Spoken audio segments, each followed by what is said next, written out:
लूट लूट दधि खायो, कबहू मधुबन रास रचायो।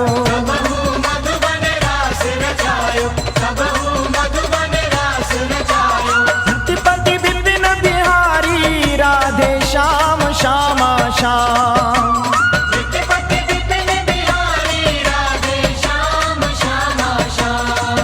जय माधव मदन मुरारी राधे श्याम श्यामा श्याम।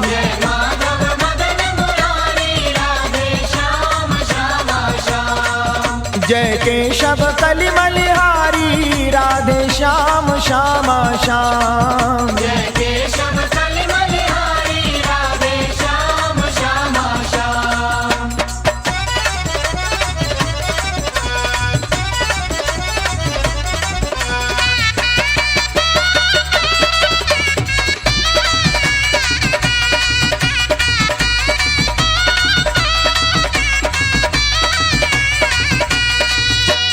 ग्वाल बाल संग धेनु चराई, बन बन भ्रमत फिरत यदुराई। बन बन भ्रमत फिरत यदुराई, बन बन भ्रमत फिरत यदुराई।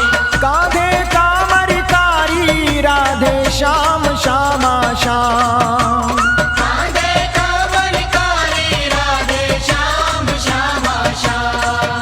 जय माधव मदन मुरारी राधे श्याम श्यामा श्याम। जय माधव मदन मुरारी राधे श्याम श्यामा श्याम। जय केशव कलि मलिहारी राधे श्याम श्यामा श्याम। जय केशव कलि मलिहारी राधे श्याम श्यामा श्याम।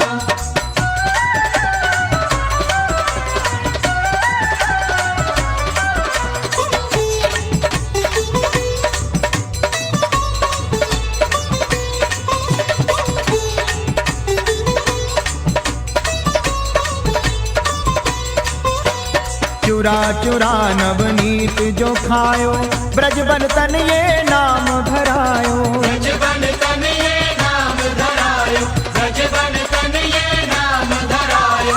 माखन चोर मुरारी राधे श्याम श्यामा श्याम। माखन चोर मुरारी राधे श्याम श्यामा श्याम। जय माधव मदन मुरारी राधे श्याम श्यामा श्याम। जय माधव मदन मुरारी राधे श्याम श्यामा श्याम। जय केशव कलि मलिहारी राधे श्याम श्यामा श्याम। जय केशव कलि मलिहारी राधे श्याम श्यामा श्याम।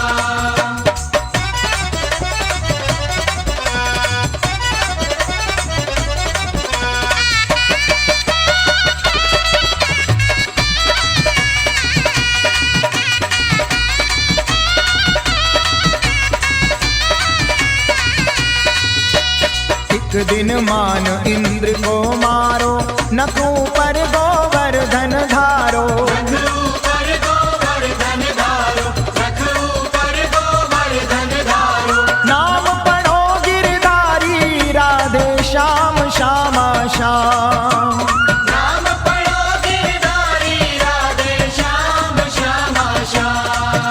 जय माधव मदन मुरारी राधे श्याम श्यामा श्याम। जय माधव मदन मुरारी राधे श्याम श्यामा श्याम। जय केशव कलि मलिहारी राधे श्याम श्यामा श्याम। जय केशव कलि मलिहारी राधे श्याम श्यामा श्याम।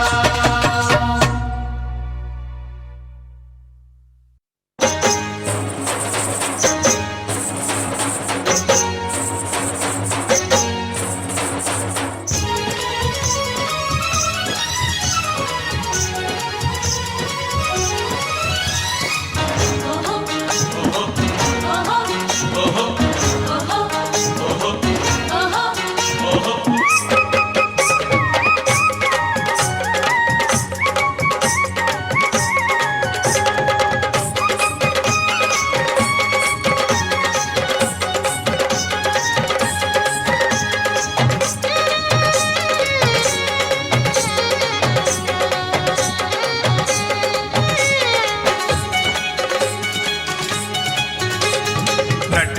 नट खट नंद किशोर, माखन खा गयो माखन चोर। खट नट खट नंद किशोर, माखन खा गयो माखन चोर। पकड़ो पकड़ो दौड़ो दौड़ो कान्हा भागा जाए। अरे पकड़ो पकड़ो पकड़ो। पकड़ो पकड़ो दौड़ो दौड़ो कान्हा भागा जाए। कभी कुंज में कभी कदम पे हाथ नहीं ये आए। गोकुल की गलियों में मच गया शोर, माखन खा गयो माखन चोर। नट खट नंद किशोर, माखन खा गयो माखन चोर। की गलियों में मच गया शोर, माखन खा गयो माखन चोर। नट खट नंद किशोर, माखन खा गयो माखन चोर।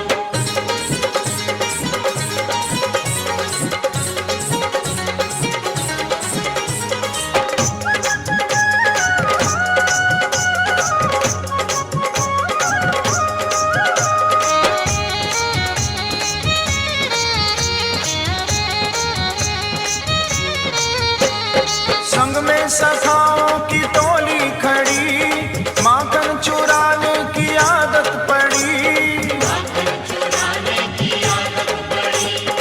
ऊंची मटकिया में माखन धरो, आंगन में माखन बिखरो पड़ो।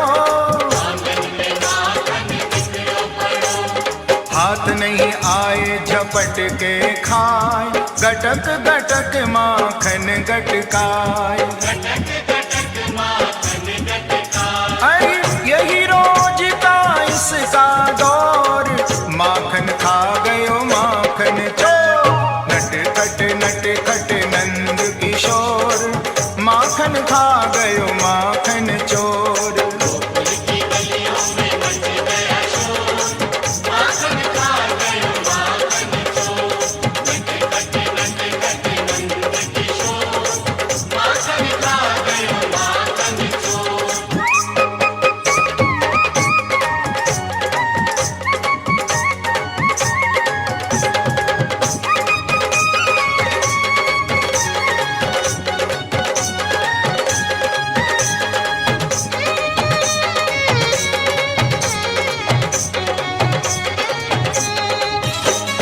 मुख दधि लागे कन्हैया भागे, पीछे पीछे गोपियां कन्हैया आगे। पीछे पीछे गोपियां कन्हैया आगे। कहाँ भागो जावे है माखन चुराए, दूंगी उल्हानों में तेरे घर जाए। दूंगी उल्हानों में तेरे घर जाए। पकड़ो ग्वालिन कन्हैया को हाथ, लाई नंद द्वारे कन्हैया को साथ। आई नंद द्वारे कन्हैया को साथ। आयो तेरो लाला मेरी मटकी फोर, माखन खा गयो माखन चोर।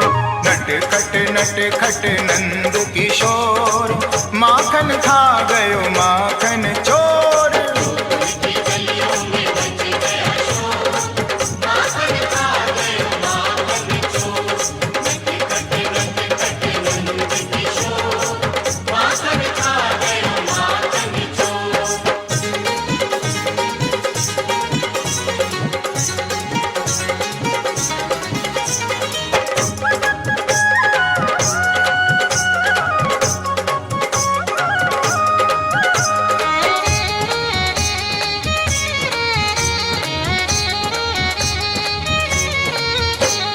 क्यों रे कन्हैया क्यों घर घर जाए, नित नित काहे उल्हानों लाए। घर की गैयन को माखन न भाए, घर घर जाए काहे माखन चुराए। माता यशोदा से नैना चुराए, मन ही मन कान्हा मुस्काए। मन ही मन कान्हा मुस्काए। ऊखन से बाजो खुल गई डोर, माखन खा गयो माखन चोर। नट खट नंद किशोर, माखन खा गयो माखन चोर। की गलियों में मच गया शोर, माखन खा गयो माखन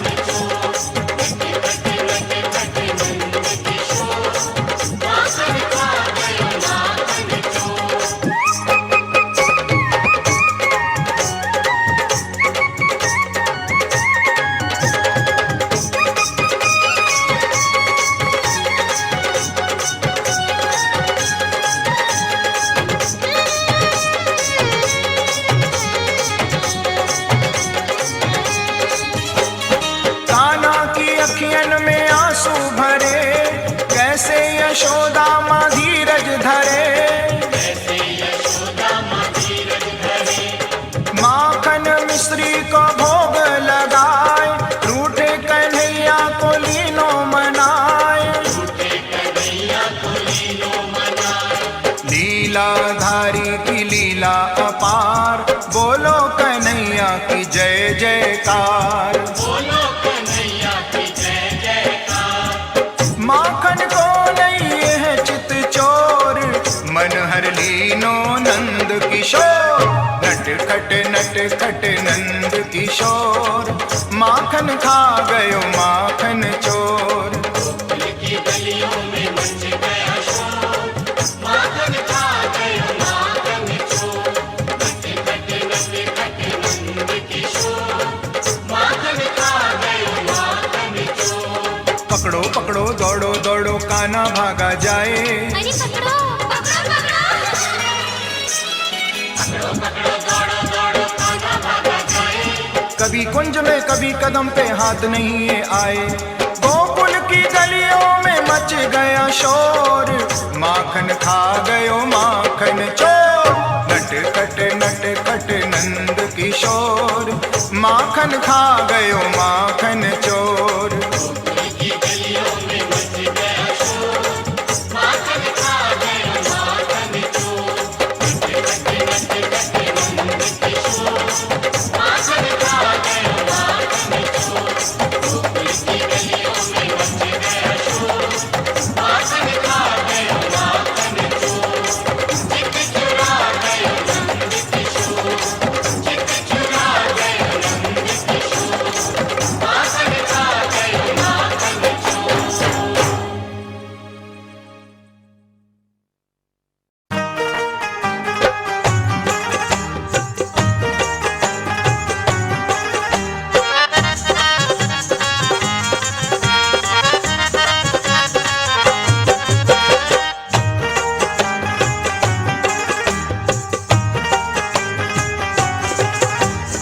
मुरली बजा के मोहना, मुरली बजा के मोहना, क्यों कर लिया किनारा। मुरली बजा के मोहना, क्यों कर लिया किनारा।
गणेशाय नमः। मां सरस्वत्यै नमः। श्री गुरुचरण कमलेभ्यो नमः। कस्तूरी तिलकं ललाटपटले वक्षस्थले कौस्तुभम् नासाग्रे वरमौक्तिकं करतले वेणुकरे कङ्कणम् सर्वांगे हरिचन्दनं सुललितं कंठे चामुक्तावली गोपस्त्री परिवेष्टितो विजयते कुर्यात् सदा मङ्गलम्। भक्त भक्ति भगवंत गुरु चतुर्नाम बपुएक इनके पद वंदन किए नासत विघ्न अनेक।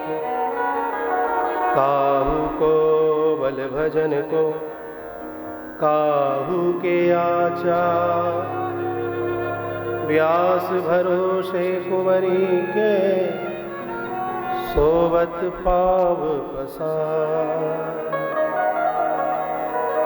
नहीं विद्या नहीं बाहुबल नहीं खर्चन को दाम मोह से दीन अनाथ की तुम पति राखे गुराम।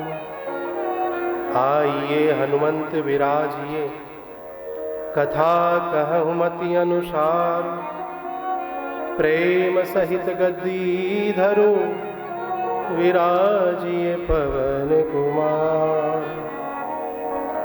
जय जय जय हनुमान गोसाई कृपा करो गुरुदेव की नाम।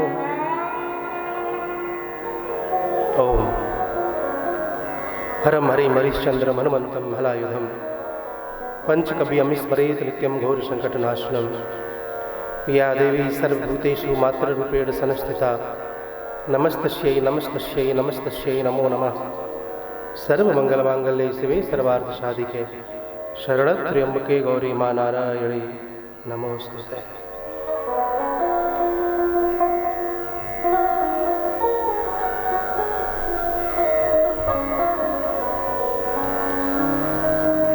तुम ढूंढो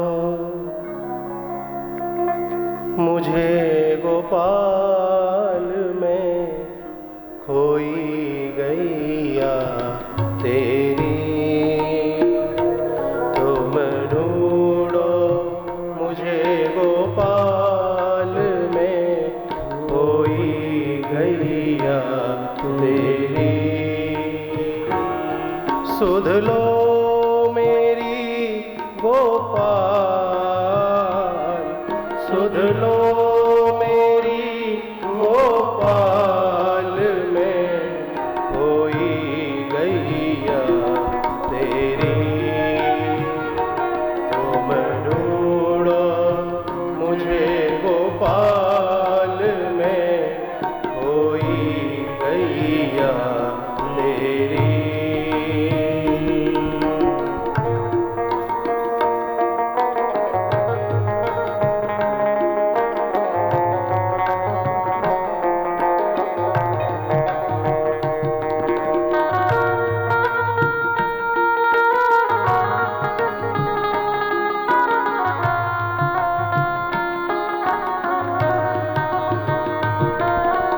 पांच विकारों से हाँ की जाए पांच तत्व की ये देही। बरबस भटकी दूर कहीं में चैन न पाऊं अब केरी।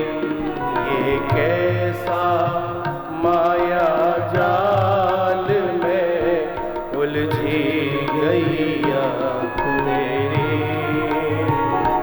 तुम ढूंढो मुझे गोपाल में खोई गैया तेरी।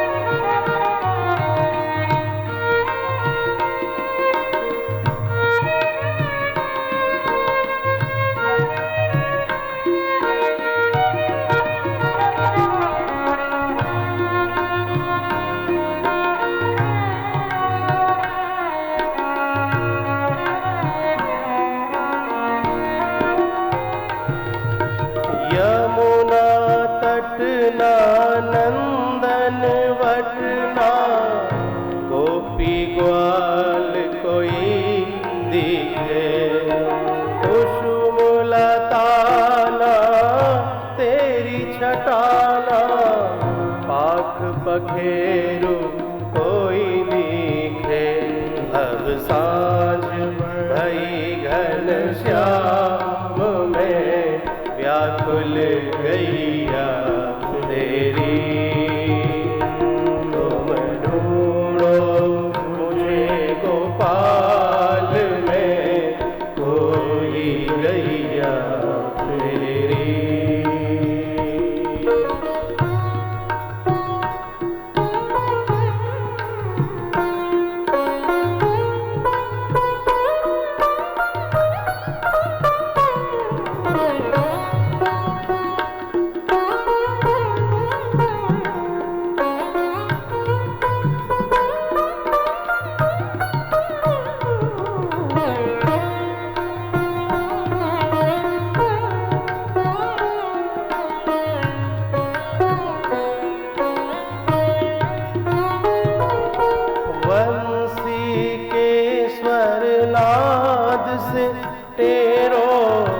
मधुर तान से मुझे पुकारो, राधा कृष्ण गोविंद हरि हर, मुरली मनोहर नाम तिहारो। मुझे उबारो हे गोपाल में कोई गैया तेरी।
बोलिए श्री वृंदावन बिहारी लाल की।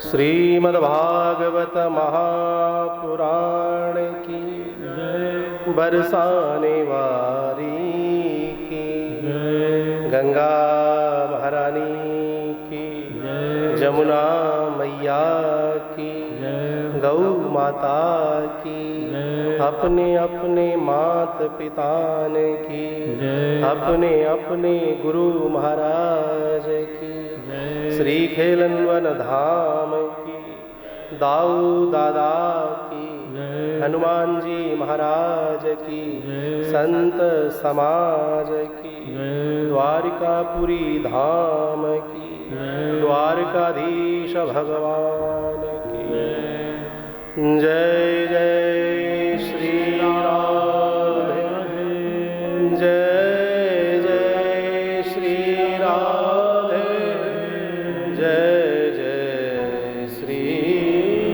राधे।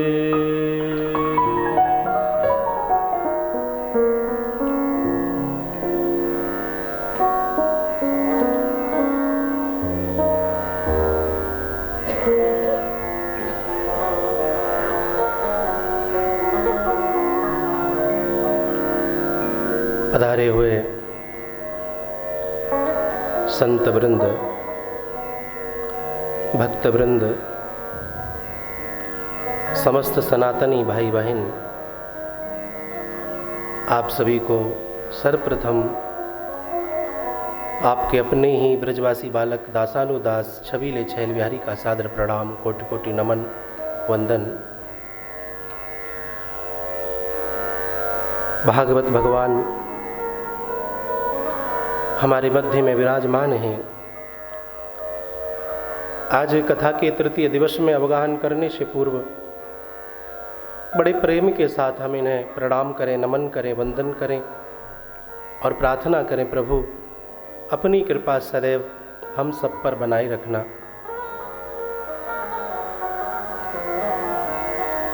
बड़े भाव के साथ आप कल श्री सुखदेव जी महाराज और राजन परीक्षित का अद्भुत प्रसंग श्रवण कर रहे थे।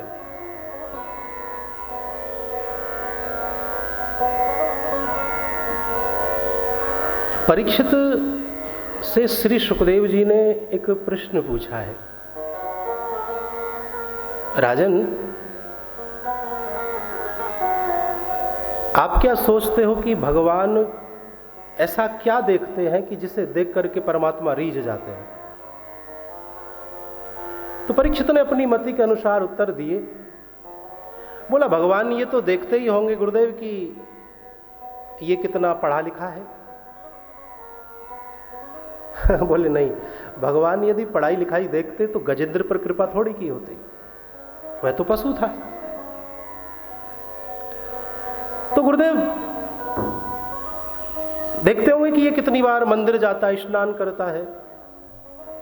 बोले ना, भगवान ने यदि ये सब देखा होता तो राम अवतार में जाकर के भीलों को अपने हृदय से थोड़ी लगाया होता। तो गुरुदेव उम्र तो जरूर देखते होंगे कि इसकी उम्र क्या है। बोले नहीं, भगवान यदि उम्र देखते तो ध्रुव और प्रहलाद को परमात्मा ने अपनाया थोड़ी होता। गुरुदेव जाति पात तो जरूर देखते होंगे, किसकी जाति क्या है, ये किस कुल से है, किस जाति से है। बोले राजन, अगर जाति देखते भगवान तो शूद्र योनि में जन्मे दासी पुत्र विदुर के घर जाकर के केले के छिलकों का प्रसाद ग्रहण ना किया होता। विदुर काका जी के घर भगवान ने केले के छिलकों का प्रसाद ग्रहण किया गुरुदेव। बोले हाँ राजन, ये बात तो सत्य है मेरे भाई बहन। जात पात पूछे ही नहीं कोई, हरि को भजे सो हरि को होई। हरि को भजने वाला हरि का ही हो जाता है।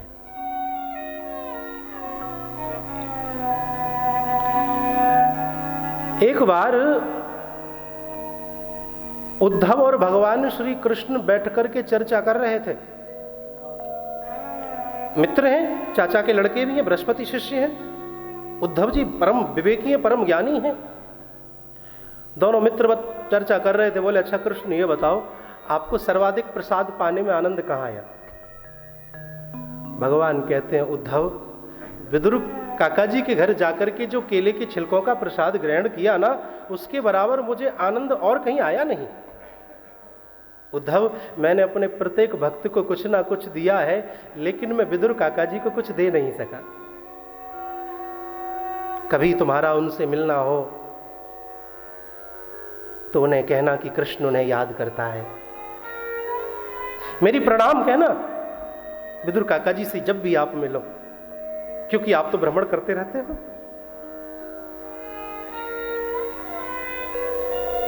ये बात सत्य है मेरे भाई बहन। जिसने परमात्मा से प्रेम किया, परमात्मा ने उसके बदले उसे कुछ दिया ही नहीं।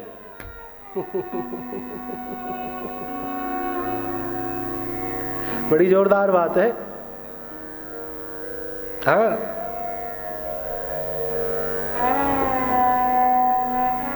विदुर के घर के खा करके केले के छिलके हम ब्रजवासियों के जूठन को खा करके कृष्ण ने आदिवासी भील समाज के घर जाकर के भील समाज के हाथों की प्रसादी सेवा, मित्रवत व्यवहार आदि सारी चीजें आपको मालूम है। राम अवतार में भी, कृष्ण अवतार में भी, वो कृष्ण जो हम ब्रजवासियों के कांधे पर बैठता था, हम उसके कांधे पर बैठते थे, गलियों में घूमते थे, छाछ दूध दही मक्खन आदि लूटा पारी करके खा पीते थे। वो कृष्ण तो द्वारकाधीश बन गया, लेकिन हम ब्रजवासी गरीब के गरीब रह गए साहब। क्या कभी इस द्वारकाधीश को लगा नहीं होगा कि मैं अब तो द्वारकाधीश बन गया हूं? वो मेरे ब्रजवासी, वो गरीब, वो मन मन मन मन सुखा, वो मधुमंगल, वो श्री दामा, वो वत्सल, वो सब यूं ही रह गए। क्या इसे कभी दया नहीं आई कि मैं उनको कुछ अब तो लुटा दूं? अब तो मेरे पास बहुत कुछ है, अब तो मैं एक राजा होने के नाते दे सकता हूं, और मित्र यदि आगे बढ़ जाए तो अपने मित्र को आगे बढ़ा दे, तो इसमें क्या बुराई है?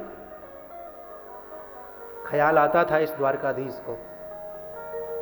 क्या राम को कभी विचार नहीं बना कि जिन भीलों ने मेरे साथ इतना प्रेम स्नेह किया, मेरी मित्रता रही उनके साथ में, मित्रवत मेरा व्यवहार रहा, मैं अयोध्या का राजा बन गया, लेकिन वह भील गरीब के गरीब ही रह गए।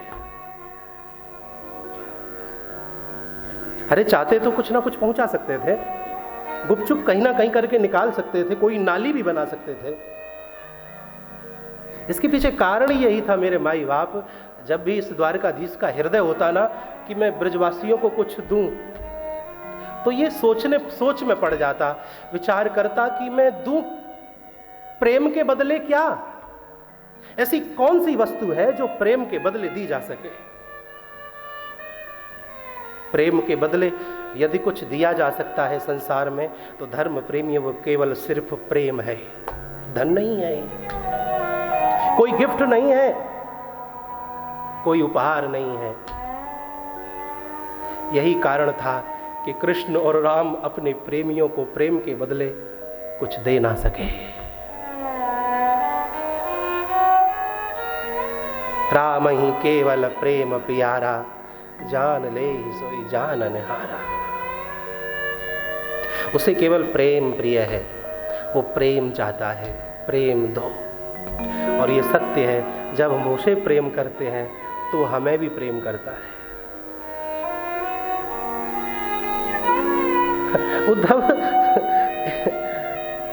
उद्धव जी को एक दिन विदुर जी का जब मिलना हुआ, भेंट हुई विदुर जी से, तो उद्धव ने वो प्रकरण कह सुनाया जो कृष्ण ने कहा था। आपको प्रणाम कहा है काका जी, आपको बहुत याद करते हैं कृष्ण।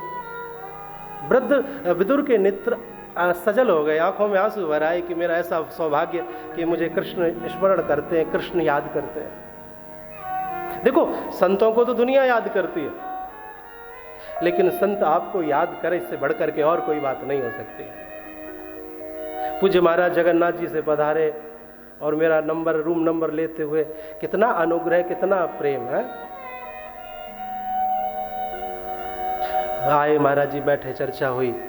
ये भाग्य होता है, ये सौभाग्य होता है। संत का हमारे नगर में आना, ये हमारा भाग्य है। हम संत के द्वारे पर पहुंचे, यह हमारा सौभाग्य है। और संत चलकर के स्वयं हमारे दरवाजे पर आ जाए, यह हमारा अहोभाग्य है। स्वयं संत हो जाना, यह महाभाग्य है। मेरे भाई बहन, और इतने पर भी यदि हमारे जीवन में कोई बदलाव ना हो, कोई परिवर्तन ना हो, तो समझिए यह हमारा दुर्भाग्य है।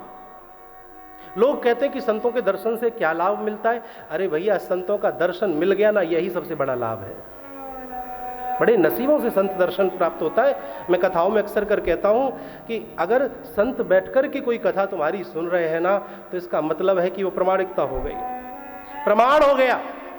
जब भी जाओगे पूछेंगे क्या किया, मुरारी जी खड़े हो जाओ, क्या किया आपने, कौन जो भी गोपाल जी आदि जो भी आप आयोजक हैं, हाँ भाई क्या किया, बोले भागवत कराई थी, बोले प्रमाण, जगन्नाथ वाले बाबा हैं, संत ने बैठ करके कथा सुनी, इससे बड़ा प्रमाण मेरे माई बाप और कोई हो नहीं सकता है।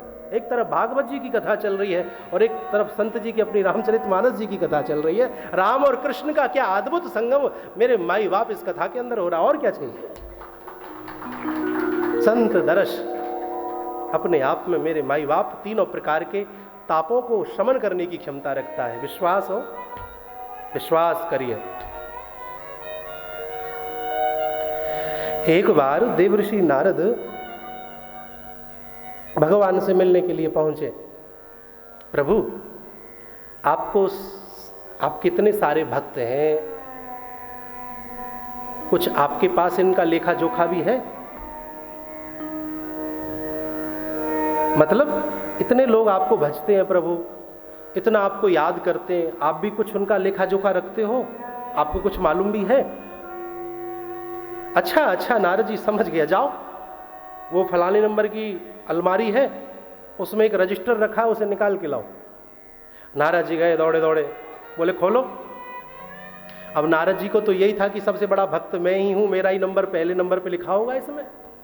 नारद जी ने देखा तो नारद जी का कहीं नंबर नहीं। अब नारद जी पन्ना पलटते गए।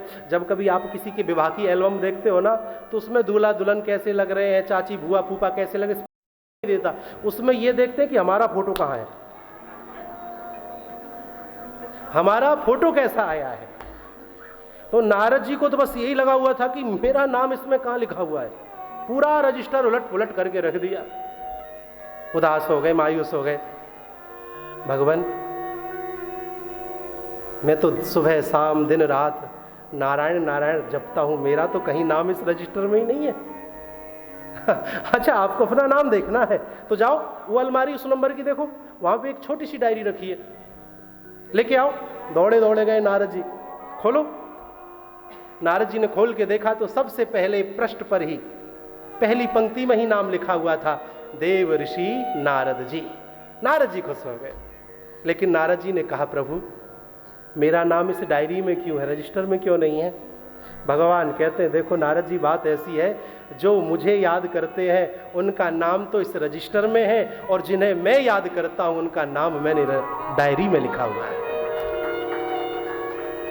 तो वे बड़े भाग्यशाली होते हैं जिन्हें भगवान याद करते हैं, जिन्हें संत याद करें, उससे बड़ा और कोई भाग्यशाली मेरे माई बाप हो नहीं सकता है। याद रखना। प्रेम के बस अर्जुन रथ हाँक्यो, भूल गए ठकुराई, सबसे ऊंची प्रेम सगाई।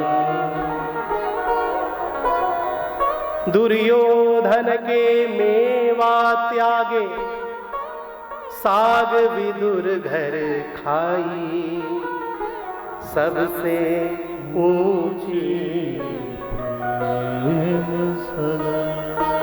झूठे फल सबरी के खाए, बहुविध स्वाद बताई, सबसे ऊंची प्रेम सगाई। ऐसी प्रीत पड़ी वृंदावन, गोपियन नाच नचाई, सबसे ऊंची प्रेम सगाई। सूर क्रूर एहि लायक नाही, के ही लग करऊं बड़ाई, सबसे ऊंची प्रेम सगाई। कृष्ण मुझे याद करते, इतना प्रेम, मैं बड़ा भागी हूं। भगवान की बाल लीलाओं को कह करके उद्धव ने विदुर जी को सुनाया, लेकिन मन तृप्त नहीं हुआ, इच्छा हुई और ज्यादा सुना जाए। तो उद्धव जी ने विदुर जी को मैत्रेय मुनि से मिलने के लिए प्रेरित किया। मैत्रेय कौन है? ब्राह्मण शरीर है, बड़े तपस्वी संत हैं। और विदुर जी कौन है? शूद्र योनि में जन्मे हुए दासी पुत्र। लेकिन मैत्रेयी को जब ज्ञात हुआ कि विदुर जी मुझसे मिलने आ रहे हैं, तो अपनी कुटिया छोड़ करके उनका स्वागत करने के लिए दौड़े। चरण तक छूने नहीं दिए विदुर जी को, उठा करके इतने में तो हृदय से लगा लिया। क्यों? क्योंकि मैत्रेय मुनि जानते हैं मैं ज्ञानी अवश्य हूं, लेकिन विदुर भगवान का भक्त है। ज्ञानी भगवान का बड़े पुत्र के समान है, और भक्त भगवान का नन्हा सा अबोध बालक जैसा होता है। ज्ञानी की इतनी चिंता मां को नहीं होती। बड़ा बच्चा हो ना तो उसकी चिंता नहीं होती है, चला जाएगा, आ जाएगा, खा लेगा, पी लेगा, सो जाएगा।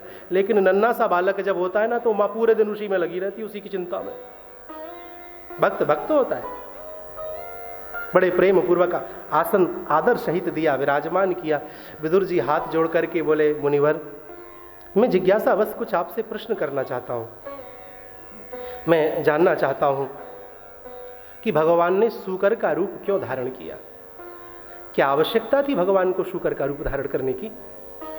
इस सृष्टि का सृजन किस भांति हुआ? कृपा करके आप मेरा मार्गदर्शन करें। मैत्रेय मुनि कहते हैं, विदुर जी, मैं आपको भली भांति जानता हूं। आप साक्षात धर्मराज का ही स्वरूप हैं, और धर्मराज के मुख से तो धर्म की ही बातें निकलेंगी।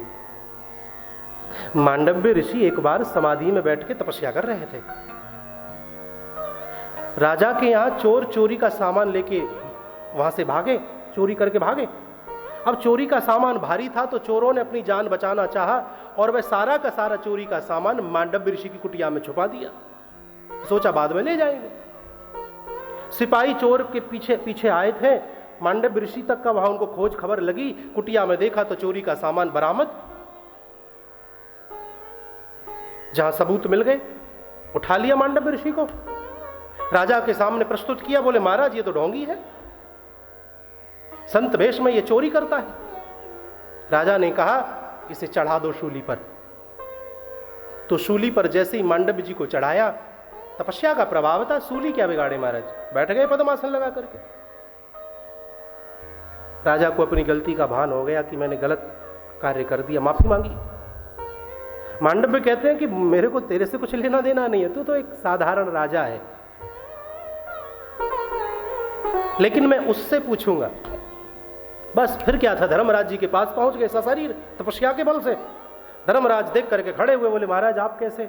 बोले, धर्मराज, मुझे अपने सारे जन्म अच्छे से याद हैं, और इस जन्म का भी मुझे स्मरण है। मैंने ऐसा कौन सा कृत्य किया जिसके कारण बस मुझे सूली पर चढ़ाया गया? मैं उस प्रश्न का उत्तर आपसे जानना चाहता हूं। अब धर्मराज के पास कोई उत्तर तो था नहीं, लेकिन फिर भी अपना पक्ष रखते हुए धर्मराज जी ने कहा, देखो मुनिवर, आपने बचपन में एक तितली को कांटा चुभोया था, जिसके कारण बस तुम्हें सूली पर चढ़ना पड़ा। तितली को कांटा चुभोने का परिणाम यह हुआ कि महाराज सूली पर चढ़ना पड़ा, और वो भी बचपन में।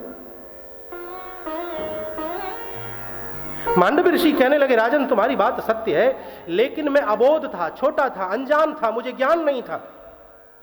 और जिस बालक से अनजाने में, अबोध अवस्था में कोई पाप होता है, तो उसको सजा स्वप्न में दी जाती है। आपने तो मुझे जागृत अवस्था में सजा देकर के अपमानित तक कराया है। जब कभी आप देखते हो ना, ये स्वप्न आपको दिखाई देते हैं, कोई भाग रहा है हमारे पीछे, हम पानी में डूब रहे हैं, सांप दिख रहा है, कुछ ऐसा हुड़दंग देखती, माताएं ज्यादा देखती हैं। हाँ, जब कभी आपको ऐसा दिखाई देना, तो ये ताबीज गंडा गोली के चक्कर में मत पड़ा करो, कुछ नहीं है। भगवान के नाम जैसी कोई चीज नहीं है। समझना चाहिए कि हमारे किए हुए कर्मों का दंड भगवान हमें स्वप्न में दे रहे हैं। हमसे अनजाने में किसी का दिल दुखा है, उसी की सजा भगवान हमें स्वप्न में दे रहे हैं। तो मांडव्य ऋषि धर्मराज जी को श्राप दिए हैं यहां पर, कि मैं तुम्हें श्राप देता हूं कि जाओ, तुम मृत्यु लोक में शूद्र योनि में दासी के पुत्र के रूप में तुम्हारा जन्म होगा। यही दासी पुत्र आज विदुर मैत्रेय मुनि के सम्मुख बैठे हुए हैं। कहते हैं कि भगवान के अनंत अवतार हैं, हरि अनंत, हरि कथा अनंता। उन अनंत अवतारों में भगवान के 24 अवतार मुख्य हैं और उन 24 अवतारों में भगवान के 2 अवतार लीला अवतार बताए गए हैं। लीला अवतार, कृष्ण अवतार और राम अवतार। मेरे भाई बहन, कथाएं 2 ही बताई हैं, राम कथा और भागवत कथा।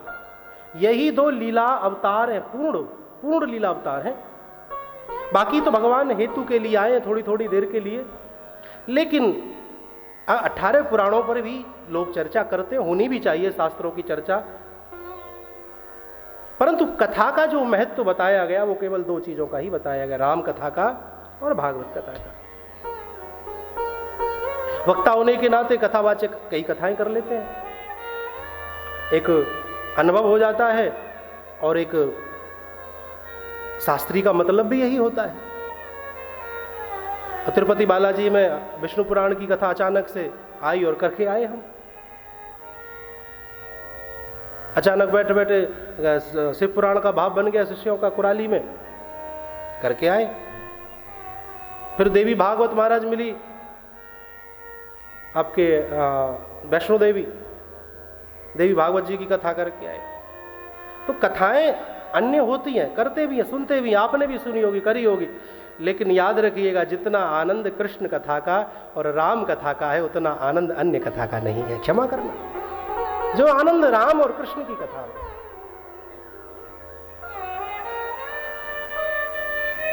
और भगवान ने सूकर का रूप क्यों धारण किया, इसके पीछे कारण है। कश्यप की 13 पत्नियां हैं, उनमें से एक पत्नी का नाम है दिति। दिति को कोई संतान नहीं है, तो दिति ने सायंकालीन वेला में अपने पति से पुत्र की कामना की। कश्यप ने समझाया, देवी ये समय उचित नहीं है, ठीक नहीं है। लेकिन दिति ने जब दुराग्रह किया, दोनों के बीच जब संबंध बने, तो कश्यप कहते, देवी पुत्र तो तुम्हें 1 नहीं 2 होंगे, लेकिन तुम्हारे दोनों के दोनों जो पुत्र होंगे वे बहुत बड़े राक्षस होंगे। मां को बड़ा दुख हुआ कि मेरे पुत्र और राक्षस होंगे, बहुत कष्ट पहुंचा मां के हृदय को। बोले, देवी समय के प्रभाव को मैं कहीं लेकर के नहीं जा सकता। सज्जनों, सायंकालीन वेला में 4 कामों को करने से मना किया गया है शास्त्रों में। और वह 4 काम कौन कौन से हैं? संध्या काले च संप्राप्ते चतुष्कर्मणि वर्जयेत् आहारे मैथुनम निद्रा स्वाध्यायम विशेषतः।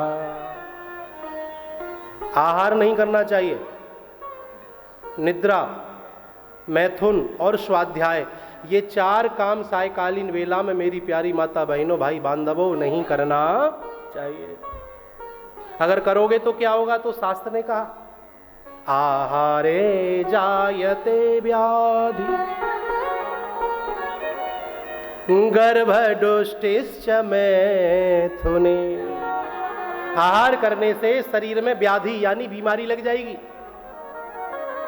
अग्नि 2 तरह की होती है, भोजन पकाने वाली और पेट में भोजन पचाने वाली। कम पके तो दिक्कत, कम पचे तो और ज्यादा दिक्कत। इसीलिए डॉक्टर भी कहते हैं कि सायंकालीन वेला में भोजन करके 300, 400, 500 कदम जरूर चलना चाहिए, जिससे कि जठराग्नि तेज हो जाए। और एक उम्र पे आकर के तो शाम के खाने से हाथ ही जोड़ लेना चाहिए।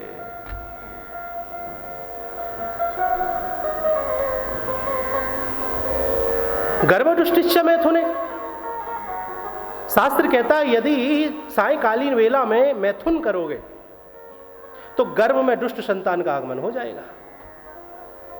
हाँ। ना फिर वो मां की सुने, ना फिर वो बाप की सुने, ना पड़ोसी की सुने, ना पत्नी की सुने। राक्षस वृत्ति बहुत से होते हैं ना, उसका कारण यही रहता है, सायंकालीन वेला की उपज है। सायंकालीन वेला में मैथुन नहीं करना चाहिए। सायंकालीन वेला में सोना भी नहीं चाहिए।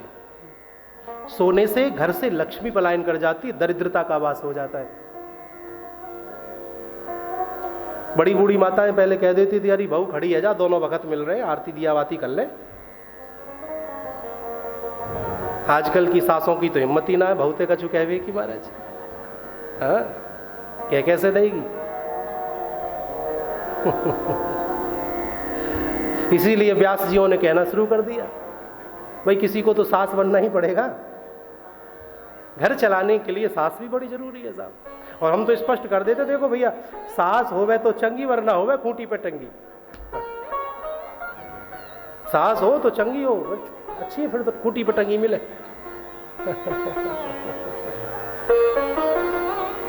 कहने का तात्पर्य है वृद्धों की बातें हमें माननी चाहिए। सायंकालीन वेला में सोना नहीं चाहिए। स्वाध्यायम मरणम ध्रुवम, और स्वाध्याय करने से मृत्यु तुल्य कष्ट प्राप्त होता है। अब आप कहोगे महाराज खाने आप मत दो, पत्नी के साथ पति के साथ आप मत रहने दो, सोने आप मत दो, स्वाध्याय पढ़ने लिखने आप मत दो, फिर करें तो करें क्या सायंकालीन वेला में? तो सायंकालीन वेला में केवल और केवल एक ही काम करना चाहिए, क्या? भगवान का भजन, सुमिरन। रोजाना नित्य जिन परिवारों में 3 पीढ़ियां एक साथ बैठ करके भोजन और भजन करती हैं, वह परिवार परिवार नहीं, वह परिवार तो वैकुंठ के समान है। किया करो, भोजन करते हो ना तो भजन भी किया करो, ज्यादा नहीं, 2 मिनट। आप 2 मिनट करके तो देखो, अपने आप आदत बनती चली जाएगी, घर में शांति का माहौल हो जाएगा, नेगेटिविटी सारी की खत्म हो जाएगी, नकारात्मकता रहेगी ही नहीं। जीवन में इतना अनुभव शांति का करोगे कि जिसका वर्णन नहीं किया जा सकता है। हाँ,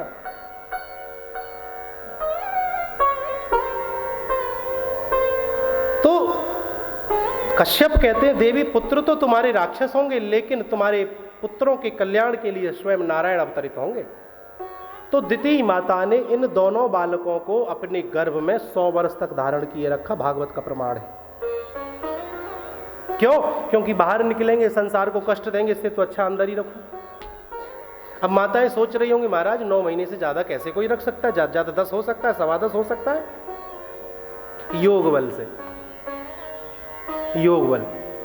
ऐसे ऐसे योगी हैं महाराज जो एक बार श्वास खींच लें, महाराज कई कई दिन तक श्वास ना लें। पूज्यपाद वैकुंठवासी श्री श्री 1008 श्री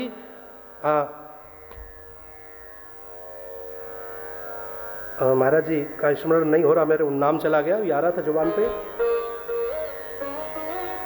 बहुत सानिध्य में प्राप्त, हमारे बाबा के गुरुजी थे, हमारे ताऊ जी के भी गुरुजी थे, और लगभग 100-120 के आसपास की उम्र थी उनकी।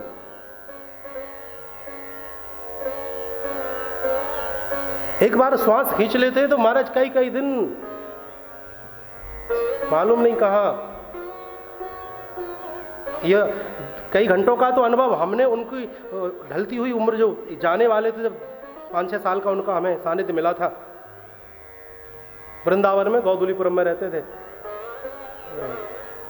राधा खेलन बिहारी है जो, वहां पर ऊपर एक कुटिया में बहुत शांति से रहते थे वो महात्मा जी। अब आप तो महाराज 1 मिनट श्वास नहीं रोक सकते हो, तो जो कई कई दिन के लिए श्वास खींच लेता हो उस पर कैसे विश्वास करोगे? तो इसी प्रकार जिसके पास जो विद्या होती है ना, वो होती है। तो योग बल से माता ने इन दोनों बालकों को 100 वर्ष तक गर्भ में धारण किए रखा। भगवान की कथा सुन के कभी शंका मत करना, क्योंकि तुलसीदास बाबा ने स्पष्ट लिखा है कि सुन अचरज ना मानहि जिनके विमल विचार। जिनके विचार विमल होते हैं वह भगवान की कथा को सुनकर के कभी भी आश्चर्यचकित नहीं होते हैं। इसीलिए भागवत में कहा कि रसिका भुवि भावुकः, कथा भावुक और रसिकों के लिए तभी बताई गई है क्योंकि भावुक और रसिक लोगों के ही हृदय निर्मल मिलते हैं, विचार पवित्र मिलते हैं, शुद्ध मिलते हैं। दोनों बालकों का तेज चारों दिशाओं में फैलने लगा। देवताओं को चिंता हुई, देवता दौड़े दौड़े ब्रह्मा जी के पास पहुंचे। ब्रह्मा जी ने देख करके बताया, बोले ये प्रकाश और किसी का नहीं। एतौ पार्षदो मह्यम जय विजय बचा। ये और कोई नहीं, भगवान के विशेष प्रिय पार्षद जय और विजय हैं। एक बार सनत कुमार दर्शन हेतु पहुंचे तो सनत कुमारों को इन्होंने दर्शन करने से रोक दिया था। तो सनत कुमारों ने श्राप दे दिया कि तुम्हारे कर्म राक्षसों जैसे हैं, तुम हमें भगवान से मिलने से रोकते हो, जाओ तुम राक्षस बनो। श्राप दे दिया। उसी श्रापवश ये दोनों के दोनों यहां पर राक्षस बन करके आए हैं। माता अदिति ने दोनों बालकों को जन्म दिया। एक का नाम है हिरणाक्ष, दूसरे का नाम है हिरण्याकश्यप। पृथ्वी रसातल को चली गई, जल ही जल, प्रलय। ब्रह्मा जी ने प्रयास तो बहुत किए, तो ब्रह्मा जी भजन करने लगे। भजन करते करते ब्रह्मा जी को छींक आई और यहां पर वाराह भगवान का प्राकट्य हुआ। बोलिए वाराह भगवान की। हिरणाक्ष को अपनी बाजुओं पर बड़ा गर्व था, बड़ा ताकतवर था। भागवत में मेरी माताओं वर्णन आता है कि हिरणाक्ष और हिरण्याकश्यप प्रतिदिन 4-4 हाथ बढ़ा करते थे। अब माताओं का दिमाग तो दौड़ने लगा होगा, बोले महाराज इनके कपड़ों की व्यवस्था कैसे होती होगी? 4 हाथ रोजाना बढ़े तो लेंटर कहां होगा इनके घर का? माताएं भोली वाली। लेकिन मेरी प्यारी माताओं, भागवत की जो भाषा है ना वो बड़ी गूढ़ है। 4-4 हाथ बढ़ने का मतलब है लोभ से। हिरणाक्ष और हिरण्याकश्यप लोभी, लोभ का प्रतीक है। ये दोनों, इनका लोभ इतना था कि ये भी मिल जाए वो भी मिल जाए। और लोभ ही तो है जो दिन दूना रात चौगुना बढ़ता है। एक दिन हिरणाक्ष समुद्र की लहरों को पीटने लगा। समुद्र ने मना कर दिया, बोले महाराज हमारे बस की नहीं, तुम्हारे साथ 2-2 हाथ करना।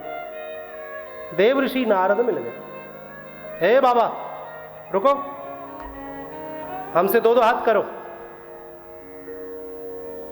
बोले भैया हम साधु संत हैं, ये सब शोभा नहीं देता हमें, और ना हम तुम्हारे लायक हैं। अरे मेरे हाथों में खुजली हो रही है, मेरे साथ 2-2 हाथ करो। ऐसा तुम्हें कोई योद्धा हम बता दें जो तुम्हारी हाथों की खुजली मिटा दे? ऐसा कोई योद्धा है? हाँ है ना? कहां है? वाराह सागर में है, बड़ा ताकतवर है। नारद जी ने युक्ति से काम लिया। अकल बड़ी या भैंस? अकल ही बड़ी होती है। जहां काम आवे सुई कहा करे तलवार। गली सांकरी हो, इधर से सांड आ रहा है सामने से और इधर से राजा जा रहा है, तो क्या राजा सांड से ये कहेगा ए मैं राजा हूं हट जा? सांड कहेगा तू राजा तो मैं महाराजा आ जा। भलाई किसमें है? भलाई इसी में है, या तो वो साइड में चबूतरे पर चढ़ जाए या फिर पीछे हट जाए। इसी प्रकार हमें और आपको भी जीवन में बहुत सांड मिलेंगे। उन सांडों से हमें टकराना नहीं है, अपने आप को बचाना है। कोई ना कोई उन्हें उससे भी महाशक्ति मिलेगी और उसे सबक सिखाएगी। निकल पड़ा हिरणाक्ष। नारद जी मनी मन आनंदित हुए, बोले आज मालूम पड़ जाएगी बेटा की। गीदड़ की मौत आए तो गांव की तरफ दौड़ता है, आज पहाड़ के नीचे ऊँट आया है। जाकर के वाराह भगवान को ललकारा, ए वाराह बाहर निकल। रघुकुल का रक्त चिनौती पर रण मध्य खोलने लगता है, फिर महाकाल भी सम्मुख हो उससे भी लड़ना पड़ता है। चुनौती दे दी भगवान को। फिर क्या था? द्वंद्व युद्ध प्रारंभ हो गया। देवी देवता दर्शन कर रहे हैं, बोले प्रभु रात होने वाली इस दुष्ट पापी का उद्धार करो, इसे ज्यादा मत खिलाओ, ये रात्रिचर है। जिन व्यक्तियों की घोर ज़्यादा रात्रि में घूमने की इच्छा होती हो, जागते ज़्यादा हो, समझ लेना चाहिए उनके अंदर अब धीरे धीरे करके राक्षसों के अंश आ गए। इस मोबाइल ने व्यक्ति को महाराज उल्लू बना दिया है। रात भर जगता है, रात भर, दिन भर।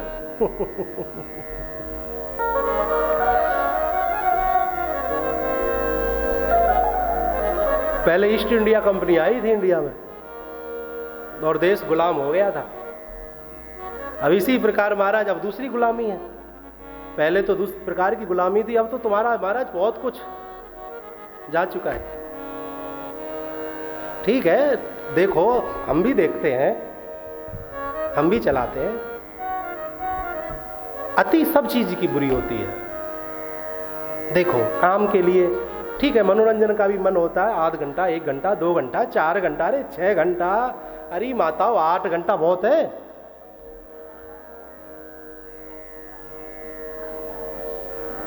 व्यक्ति महाराज हद है, हर वक्त लगा रहता है, हर वक्त अंगूठा चलता है। अरे जितना अंगूठा तुम मोबाइल पे चलाते हो ना, उतना अंगूठा यदि तुम माला पे चला दो ना तो फिर माला माल हो जाओ महाराज। खैर, भगवान ने विलंब नहीं किया और फिर इस दुष्ट पापी हिरणाक्ष का वाराह भगवान ने उद्धार कर दिया।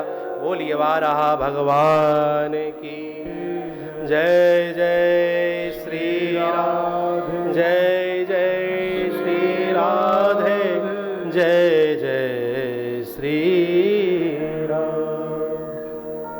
यहाँ पर पृथ्वी जो रसातल को जा चुकी थी, उस पृथ्वी को भगवान ने अपनी दोनों डाढ़ों पर धारण किया। उठा करके पृथ्वी को जब लाने लगे तो पृथ्वी को अभिमान हो गया। देखो तो सही, भगवान की मेरे बिना निठी नहीं। भगवान ने पृथ्वी के अहंकार को तोड़ने के लिए अपने दिव्य हृदय श्री धाम वृंदावन का दर्शन कराया।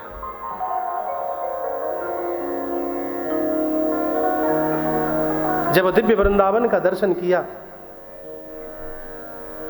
तो पृथ्वी ने पूछा, प्रभु मैं तो रसातल को चली गई थी, फिर मेरा एक हिस्सा हरा भरा क्यों है?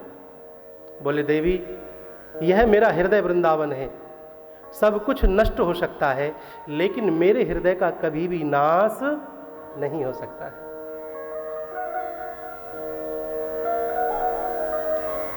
दो जगह ऐसी बताई शास्त्रों में जिनका कभी नाश नहीं होता प्रलय आने पर भी। एक है वृंदावन ब्रजधाम और दूसरा है शंकर भगवान की नगरी काशी। इन दो जगह का नाश प्रलय आने पर भी नहीं होता है। इसीलिए ब्रजधाम में दान की महिमा अपने आप में धर्म प्रेमियों अद्भुत बताई है। बोले जब इस धाम का ही नाश नहीं होगा तो हमारे दिए हुए दान का भी कभी नाश नहीं होगा, ऐसी धारणा है। काशी में जाकर के बहुत लोग अपनी अंतिम इच्छा रख जाते, बच्चों हमें तो काशी पहुंचा देना। बहुत से अंतिम संस्कार वहाँ अपनी अपनी धारणा से, अपनी अपनी भावना से होते हैं। उस विषय में जाऊं तो लंबा छिड़ जाएगा। तो ये दो जगह बताई गई है। वृंदावन, आज बहुत भीड़ है वृंदावन में और इतना भीड़, इतना पूछो मत। लोकल आदमी तो दर्शन नहीं कर पाता साहब। हम भी वृंदावन में गए थे तो यही सोच के गए थे कि रोजाना दर्शन करेंगे, इसीलिए नजदीक देखा ठाकुर जी के। लगभग पैदल डिस्टेंस 2-4 किलोमीटर आना जाना। कुछ समय तो कर पाए दर्शन, लेकिन अब तो महाराज डर लगता है। तो बाकी बिहारी से दूर से प्रणाम कर ले तो बोले महाराज हो गए दर्शन। अब तो महीने में, 6 महीने में, 3 महीने में दर्शन होते हैं। इसके पीछे कारण है, आज व्यक्ति दर्शन के लिए नहीं जा रहा, प्रदर्शन के लिए जा रहा है। आप देखिए, कहीं भी देख लो आप, जहां भी कुछ लगा, कुछ नए कपड़े पहने, नई जगह आए, मोबाइल निकाला और लग गए वीडियो बनाने में, फोटो खींचने में, रील्स बनाने में। वृंदावन को भी आज दर्शन का नहीं, प्रदर्शन का केंद्र बना दिया मेरे भाई बहन। वृंदावन का तो अलग ही मामला है और हर किसी के समझ में भी नहीं आता है। सज्जनों, धन्य धन्य वृंदावन वासी बिलाव चूहे, जो मंदिरों में घुसकर प्रभु प्रसाद खाते हैं। धन्य धन्य वृंदावन वासी कीट पतंग, जो पादोदक पान पर लौटते नहाते हैं। धन्य धन्य वृंदावन वासी मसक वृंद, जो साधुओं को जगा के भजन करवाते हैं। धन्य धन्य वृंदावन वासी मोर मरकट, जो नाच नाच नित्य सुधि श्याम की दिलाते हैं। वृंदावन के तो चूहे और बिल्ली भी धन्य कहे गए, जो भगवान के प्रसाद को पा जाते हैं, खा जाते हैं। वृंदावन के तो मच्छर भी, कीट पतंगे भी, वृंदावन के कीट पतंगे भी धन्य कहे गए, जो भगवान के चरणोदक पादोदक पर लौटते नहाते रहते हैं। वृंदावन के मच्छर भी धन्य बताए गए, यदि महाराज काट लें तो साधुओं को जगा देते हैं और फिर साधुओं से भजन करवा लेते हैं। जयपुर का मच्छर काट ले महाराज, दौसा का काट ले, बांदी कुही का काट ले, सूरत का काट ले, महाराष्ट्र का काट ले, महाराज डेंगू नहीं तो कम से कम मलेरिया तो हो ही जाए। लेकिन हमारे वृंदावन के मच्छर को भी धन्य बताया है। और बाद में कहा कि धन्य धन्य वृंदावनी वासी मोर मरकट, जो नाच नाच नित्य सुधि श्याम की दिलाते हैं। वृंदावन के तो मोर और बंदर भी धन्य हैं, जब वह उछल कूद करते हैं तो श्याम सुंदर सरकार की याद दिला देते हैं। ये वृंदावन की महिमा है। वृंदावन में जाकर के महाराज ये कोई लस्सी पीना या टिक्की खाना या गोलगप्पे खाना या ढाबे पर चाट पकौड़ी आदि कुछ खा लेना, वृंदावन का महत्व इससे नहीं है। वृंदावन का महत्व तो बताया गया है कि किसी ब्रजवासी के घर जाकर के कहना, भैया छाछ पिलाओ, ब्रजवासी कहे छाछ नहीं है, अरे तो ला पानी तो पिवा। किसी ब्रजवासी के घर जाकर के रोटी का टुकड़ा बड़े प्रेम पूर्वक पाना, तब वृंदावन का महत्व समझ में आएगा। जब तुम्हें वृंदावन के एक नन्ही सी बालिका में राधा रानी दिखाई दे, नन्हे से बालक में कृष्ण दिखाई दे, समझना कि वृंदावन अब तुम्हारी समझ में आने लगा है। लेकिन तुम्हें तो वृंदावन में बिल्डिंग वन दिखाई देता है, बिल्डिंग ही बिल्डिंगें दिखाई देती हैं, बहुत कुछ बदलता जा रहा है मेरे माई बाप। लेकिन गुप्त वृंदावन आज भी है, जहां पर बिना राधा रानी की कृपा के कोई नहीं पहुंच सकता। वृंदावन में बहुत लोग पहुंचते, लेकिन गुप्त वृंदावन में हर कोई नहीं पहुंचता। और आपकी जानकारी के लिए संक्षिप्त में ही मैं कहता चलूं, क्योंकि आप सत्संगी लोग हैं, इसीलिए ऐसी चर्चाएं मैं कर रहा हूं। वृंदावन का जो गुप्त वृंदावन धाम है वह भांडीर वन है, जहां पर राधा रानी और भगवान श्री कृष्ण का मल्ल युद्ध हुआ था। मल्ल युद्ध 14 लीलाएं की भगवान ने भांडीर वन में। और मल्ल युद्ध में जब राधा रानी ने कृष्ण को हरा दिया, तब वहां पर भंडारा किया गया। ऐसा भांडीर वन का वह वट, जो कि 15 किलोमीटर के एरिया में फैला हुआ था, उसी भांडीर वन के वट के नीचे भंडारा किया गया। गोप ग्वालों ने साधु संतों को बुला करके भंडारा किया, इसीलिए उस वन का नाम भांडीर वन पड़ गया, क्योंकि वहां पर भंडारा हुआ। किस खुशी में? कि राधा रानी ने ठाकुर जी को हाँ, इतना बड़ा महाराज वट का वृक्ष था कि बाबा की जो 9 लाख गायें थी ना, उसी वृक्ष के नीचे विश्राम करती थी। भगवान श्री कृष्ण उसी वट की टहनियों के माध्यम से यमुना जी को पार करके इधर से उधर पहुंच जाया करते थे, ग्वाल वाल आदि। वो भांडीर वन गुप्त वृंदावन है। लेकिन याद रखना, वृंदावन तो आप डायरेक्ट पहुंच जाओगे, लेकिन भांडीर वन बिना किसी के सहयोग के नहीं पहुंच पाओगे। ऐसा वहां पर धर्म प्रेमी राधा रानी का लगा हुआ है। बिना किसी की कृपा के, बिना किसी के सहयोग के भांडीर वन आप नहीं पहुंच पाओगे। कोई ना कोई माध्यम बनेगा। 10 बार आप वृंदावन जाओगे तब जाकर के मुश्किल से मुश्किल 1 बार भांडीर वन तब जा पाओगे, जब लाडली ने आप पर बहुत बड़ी कृपा की हो। क्योंकि जो गुप्त वृंदावन है भांडीर वन, वह गुप्त वृंदावन ऐसा वृंदावन है महाराज, वह प्रकृति के द्वारा ही निर्मित है। और आज भी वहां पर वह सुंदर सुंदर चीजों का आपको दर्शन लाभ प्राप्त होगा। गर्ग संहिता में बहुत सुंदर वर्णन है। आप कहोगे भागवत में वर्णन नहीं है महाराज। भागवत में वर्णन इसलिए नहीं है क्योंकि राधा रानी सुखदेव जी की गुरु हैं। तो जब गुरु का नाम ही नहीं लिया तो फिर इन लीलाओं का जिक्र भागवत में क्यों आएगा? क्योंकि लीलाओं का जिक्र करना है तो नाम भी लेना पड़ेगा। तो सुखदेव जी की गुरु हैं राधा रानी, इसीलिए श्री सुखदेव जी महाराज राधा शब्द पर और राधा रानी की लीलाओं पर मौन रहे हैं। मैं भी थोड़ा सा आपसे कह गया हूँ भाव में, प्रेम में, धाम में हूँ इसलिए कह गया हूँ। बोली वृंदावन बिहारी लाल की जय। जय जय श्री राधे, जय जय श्री राधे, जय जय। हम पर प्रभु ने कितनी सुंदर कृपा की। ऐसा तो कोई काम हमने किया नहीं था।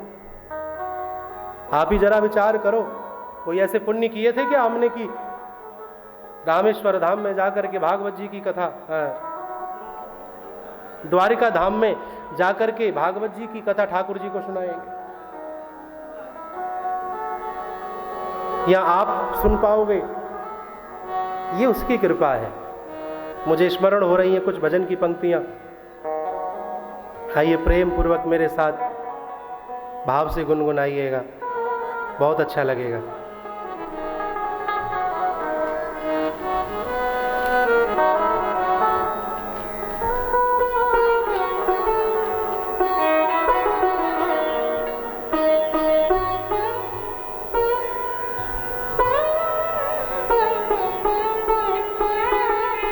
बहुत सुंदर भाव है। ऐसा क्या काम किया हमने तेरा, जो मेरा हाथ तुमने थाम लिया।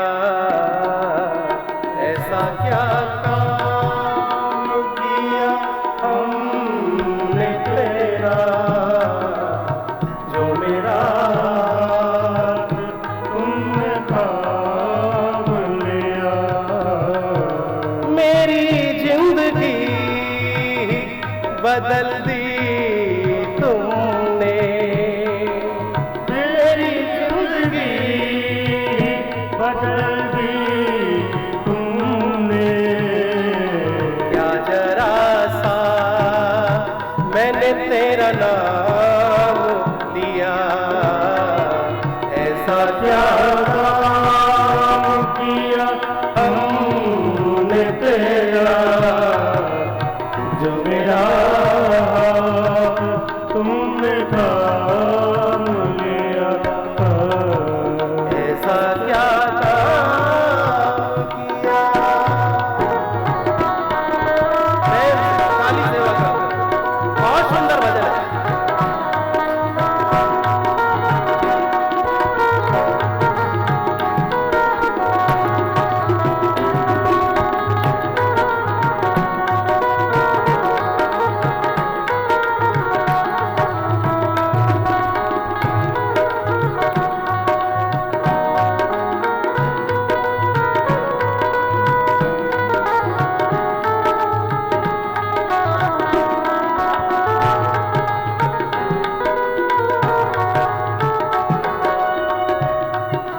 इस जमाने में मैं अकेला था, इस जमाने में मैं अकेला था, बहुत उदास, बहुत अकेला। इस जमाने में मैं अकेला था, इस जमाने में मैं अकेला था।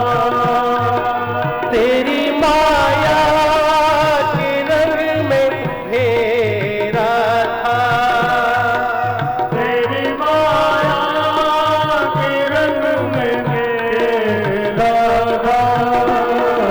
तेरी माया के रंग में घेरा था। तेरी माया न सताए उसको, जिसे अपना तुमने मान लिया। ऐसा क्या काम किया हमने तेरा, जो मेरा हाथ तुमने थाम लिया।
तेरा नाम लिया, ऐसा क्या काम किया हमने तेरा, जो मेरा तो तुमने काम लिया, ऐसा क्या काम किया हमने तेरा, जो मेरा तुमने थाम लिया। मेरी जिंदगी बदल दी तुमने, मेरी जिंदगी बदल दी तुमने, क्या जरा सा मैंने तेरा नाम लिया, ऐसा क्या काम किया हमने तेरा, मेरा तुमने काम लिया, जो मेरा तुमने काम लिया, जो मेरा तुमने काम लिया, ऐसा क्या काम किया हमने तेरा, जो मेरा हाथ तुमने थाम लिया।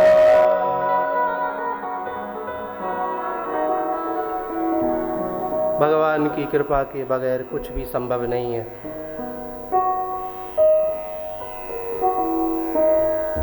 आज सज्जनों, पृथ्वी की स्थापना की गई, नारायण के पुत्र ब्रह्मा हुए। ब्रह्मा जी को नारायण भगवान ने चतुर्श्लोकी भागवत श्रवण करा करके सृष्टि के निर्माण का आदेश दिया। 4 पुत्र ब्रह्मा जी के हुए, मानस पुत्र जिन्हें कहते हैं, सनत कुमार के नाम से जो विख्यात हैं। ब्रह्मा जी बोले बेटा विवाह कर लो। बोले पिताजी हमें झमेले में नहीं पड़ना, हमें तो आप भजन करने दो। ब्रह्मा जी की छाया से एक पुत्र ने जन्म लिया जिनका नाम है करदम। करदम किसे कहते हैं? जिसने अपनी इंद्रियों का दमन कर दिया है वही करदम है। मेरे भाई बहन, करदम ने भी विवाह करने से इनकार कर दिया। बोले पिताजी हम भजन करेंगे। दूर निकल गए भजन करने के लिए, बहुत भजन किया। बुढ़ापा आ गया, दाढ़ी के बाल सफेद हो गए। आंख खोल के जब संसार को देखा तो सब अपने भोग विलासता का जीवन जी रहे हैं। संसार को देख करके करदम के मन में भी संसार बैठ गया। जैसा व्यक्ति देखता है वैसा सोचता है, जैसा सोचता है वैसा करता है, और जैसा करता है फिर वैसा भरता है। ये नियम है। आंख बड़ी नालायक है। ये कहीं अड़ जाए तो दुख देती है, लड़ जाए तो दुख देती है, कहीं भिड़ जाए तो दुख देती है। जन्म से ना हो तो दुख देती है, बीच सफर में साथ छोड़ दे तो दुख देती है। पिटाई शरीर की होती है, रोना आग को पड़ता है। आई फ्लू हो जाए तो दुख देती है। उठ जाए तो हया, उठ जाए तो दुआ बन जाए, झुक जाए तो हया बन जाए, और झुक के उठ जाए और उठ के फिर गिर जाए तो अदा बन जाए। आंख बड़ी नालायक चीज शरीर में धर्म प्रेमी बताई गई है। जिसने अपनी आंख संभाल ली, समझ लीजिए उसने अपने जीवन को संभाल लिया। रावण से आंख ही तो नहीं संभली थी। रावण की जब आंख बिगड़ी तो रावण का मन बिगड़ा, रावण का मन बिगड़ा तो विचार कर्म बिगड़ा, कर्म बिगड़ा तो रावण का जीवन बिगड़ा, और रावण का जीवन बिगड़ा तो रावण की मृत्यु भी ऐसी बिगड़ी कि किसी भी माँ बाप ने रावण की मृत्यु के पश्चात अपने बेटे का नाम रावण नहीं रखा है। आंख बड़ी नालायक है। देखा संसार को, करदम के मन में विचार बन गया कि विवाह कर लेना चाहिए। तपस्या शुरू कर दी, विवाह का संकल्प। पहले कोई मन में भावना नहीं थी। निस्वार्थ भाव से पूजा सेवा कर रहे थे। अब तो मन में विवाह का, नारायण भगवान भी बिल्कुल तैयारी खड़े थे। कुछ ही समय पश्चात बोले, मांगो करदम क्या वरदान चाहिए। अब भला महाराज अपने बाबा से नाती कैसे कहे कि बहू चाहिए। नारायण के पुत्र ब्रह्मा, ब्रह्मा के पुत्र करदम। बोले बस भगवान आपका दर्शन करना था, हो गया। बोले जो मन में भावना है मांगो क्या चाहिए। बोले कुछ नहीं है, अब कुछ नहीं है भावना। अरे पहले शर्म हुआ करती थी बुजुर्गों की, अब तो बच्चे सीधा विवाह करके लाते, बाद में मालूम पड़ता है जब बच्चों के बच्चे हो जाते हैं।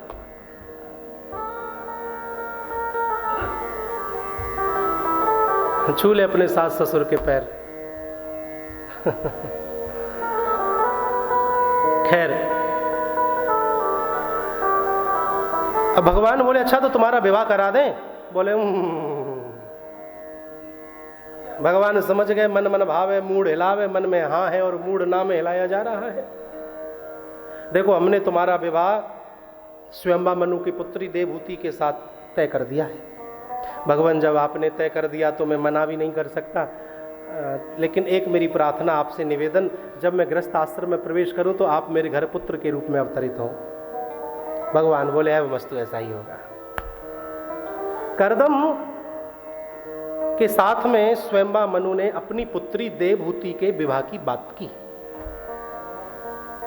करदम ने स्पष्ट कर दिया विवाह तो हम कर लेंगे, लेकिन हमारी शर्त है कि हम एक पुत्र होने के बाद गृहस्थ आश्रम का त्याग कर देंगे। देवहूति की तरफ देखा तो देवहूति ने अपनी सम्मति दी। विवाह हो गया किसके साथ? संत के साथ। किसका? चक्रवर्ती सम्राट स्वयंबा मनु की पुत्री राजकुमारी देवहूति का। कोई बायोडेटा नहीं देखा।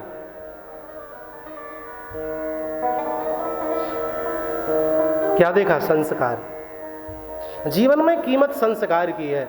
हम चाहते हैं ना हमारे बेटे के लिए बहुरानी आए, बहुरानी के चक्कर में मत पड़ो। क्यों? क्योंकि बहुरानी आएगी तो मोटर कार लेकर के आएगी, है ना, लेकिन जो मोटर कार लेकर के आएगी वह हाहाकार भी तो मचाएगी। वह बहुरानी है, चार बातें आपको उसकी माननी पड़ेंगी, वह आपकी सुनने वाली नहीं है। अगर अपने बेटे के लिए बहू लेकर के आओगे ना तो बहू भले मोटर कार लेकर के आए चाहे ना आए, लेकिन संस्कार लेकर के आएगी, और जो संस्कार लेकर के आएगी वह आपकी कुल की आन का, मान का, शान का, बान का ख्याल रखेगी। कभी जीवन में दुख आएगा ना तो एक कोने में बैठ के चार आंसू गिरा देगी, लेकिन तुम्हारी इज्जत को कभी नीलाम नहीं करेगी। सूखी रोटी खा लेगी चटनी से। संस्कारी बच्चे की पहचान ही यही है, तुम्हें खिला करके खाएगी।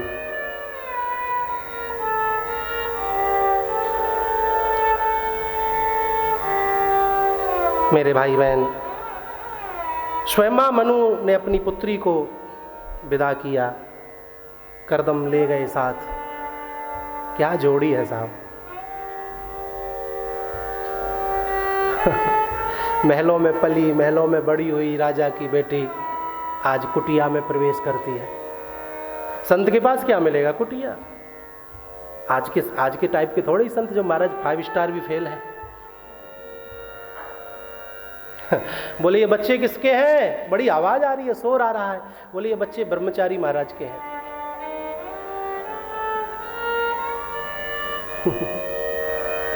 अरे ये इतना सुंदर आलीशान ये मकान, ये आलीशान आश्रम, ये किस? अरे वो त्यागी बाबा है ना अपने, उनका है।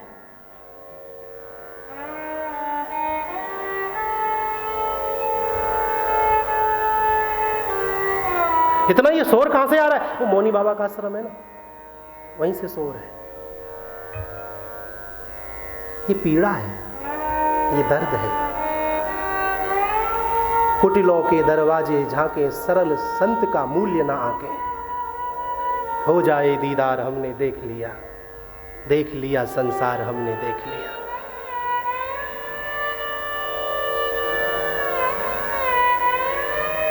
खैर, कुटिया में देवी अपना दायां चरण रखिए, रखा, चूहा निकल के भगा। घबराओ मत, ये आप अंदर आओ। नज़र उठा के देखा तो तरह तरह के पक्षी, नीचे देखे तो कहीं से किसी बिल में से कोई जीव दिख रहा है, किसी बिल में से कोई जीव।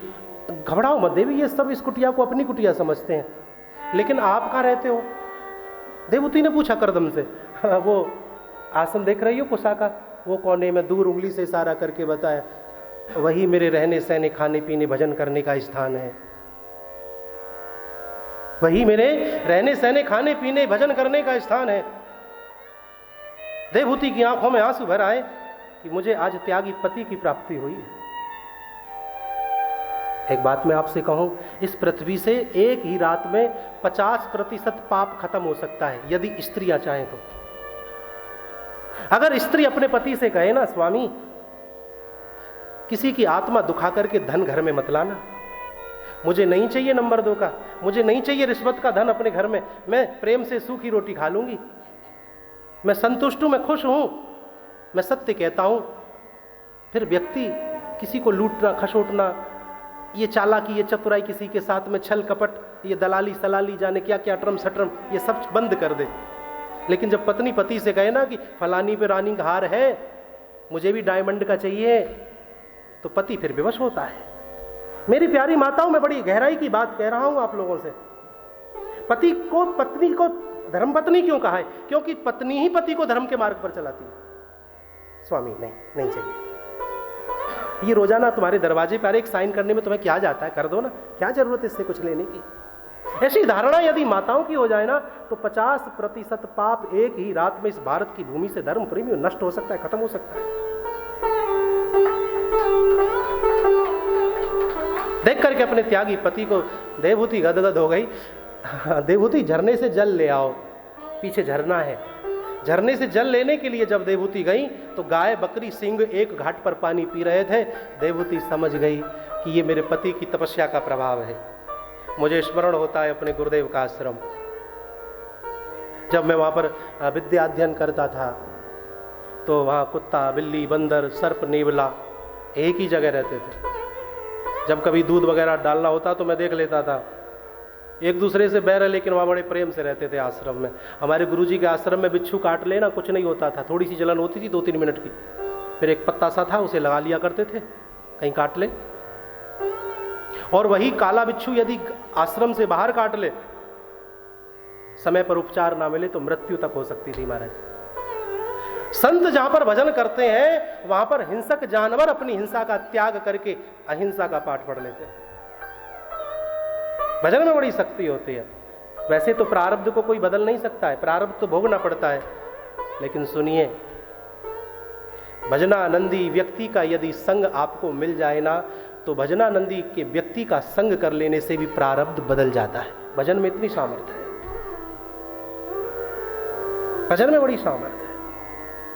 2, 4, 5 मिनट बैठा करो, किया करो, ज्यादा नहीं, थोड़ा बहुत कर लिया करो। कभी कभी बिन बात के भी याद कर लिया करो, दुख में ही थोड़े, कभी कभी सुख में भी याद कर लिया करो। यहां झरने से जल लेकर के जब देवहूति लौट करके आई, तब तक करदम ऋषि की समाधि लग चुकी थी। भीगे कपड़े से पहुंच दिया शरीर, सुबह रात निकल गई यूं ही। भूख लगी थी, फल रखे थे, पति के सामने ऐसे रख के हाथ जोड़ करके जैसे भगवान का भोग लगाते हैं, उसी भावना से भोग लगा करके खुद ने पा लिया। इंतजार करने लगी, प्रतीक्षा कर रही है। कितनी लंबी प्रतीक्षा हो गई साहब। मालूम है, जब करदम ने अपने नेत्र खोले तो सामने एक वृद्ध महिला बैठी हुई थी, जिसके बाल श्वेत हो चुके थे। प्रेम में प्रतीक्षा ना हो तो प्रेम व्यर्थ है, और भक्ति में धैर्य ना हो तो भक्ति व्यर्थ है, और ज्ञान में यदि समता ना हो तो ऐसा ज्ञान भी व्यर्थ है। प्रतीक्षा शब्द कहने को बहुत छोटा है, लेकिन इसके मायने बड़े गहरे होते हैं मेरे भाई बहन। प्रतीक्षा, कान्हा तेरी जोहत रह गई बाट, बाट निहारे घनश्याम नैना नीर भरे, ये प्रतीक्षा है। शब्द छोटा है लेकिन इसके मायने बड़े गहरे होते हैं मेरे भाई बहन। वृद्ध हो गई है, बूढ़ी हो गई है, झुर्रियां पड़ गई हैं चेहरे पर, बाल श्वेत हो चुके हैं, डगमग डगमग गर्दन हिलती है, कमर झुक गई है, लेकिन प्रतीक्षा में है, खुलेंगी आंखें। आएंगे साजन पगली इंतजार कर, आएंगे गोविंद आएंगे। वो यशोदा को तेरा इंतजार करते करते वो उसे कम दिखने लगा था, तू नहीं आया।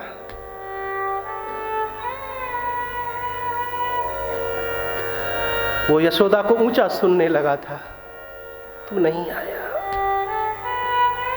ब्रज की गोपियों को परसों की कहकर के तू चला गया था, वो प्रतीक्षा आज भी करती रही, लेकिन तू नहीं आया।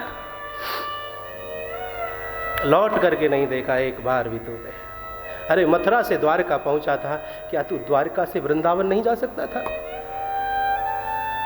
तब तो तूने जरासंध आदि राक्षसों का भी वध कर दिया था। तू ना आया, तेरी खबर आई, उद्धव के माध्यम से खबर आई।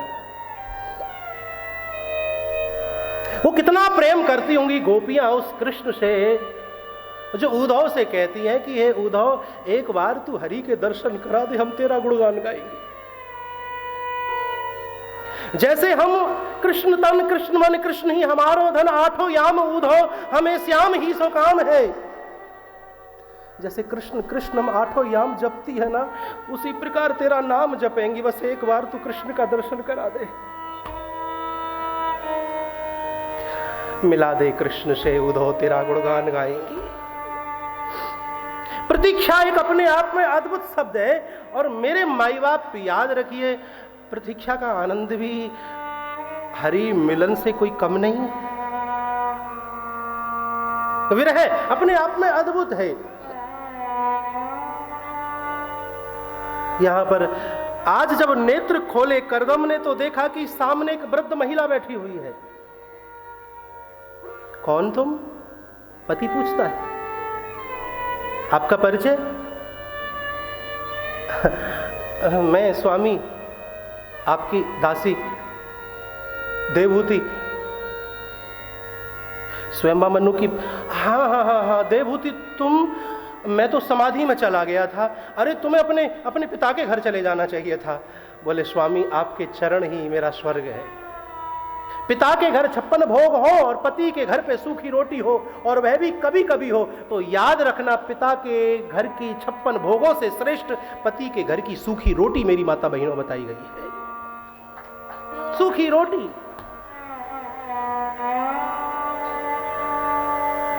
यहां करदम समझ गए, तपस्या मैंने नहीं, तपस्या तो मेरी इस पत्नी ने की है।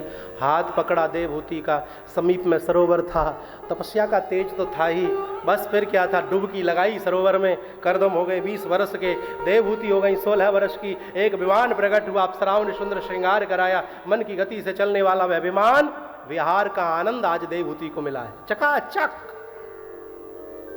9 कन्याओं का जन्म हुआ। कितनी? 9 कन्याओं को। 9 कन्याओं का जब जन्म हुआ तो भगवान से करदम कहने लगे, प्रभु हमने तो आपको पुत्र बन के आने को बोला था, आपने हमें किस झमेले में डाल दिया। लेकिन ये 9 कन्या कौन है? 9 कन्या ही नवदा भक्ति है। प्रथम भगति संतन कर संगा, प्रथम भगति संतन कर संगा, दूसरी रति मम कथा प्रसंगा,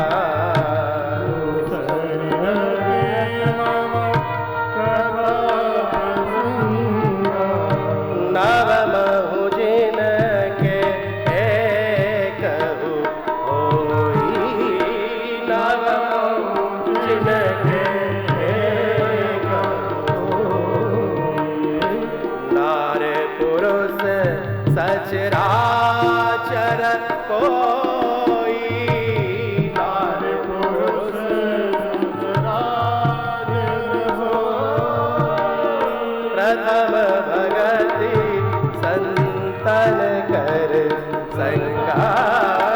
प्रथम भगति संतन कर। पहली भक्ति है संतों का संग करना।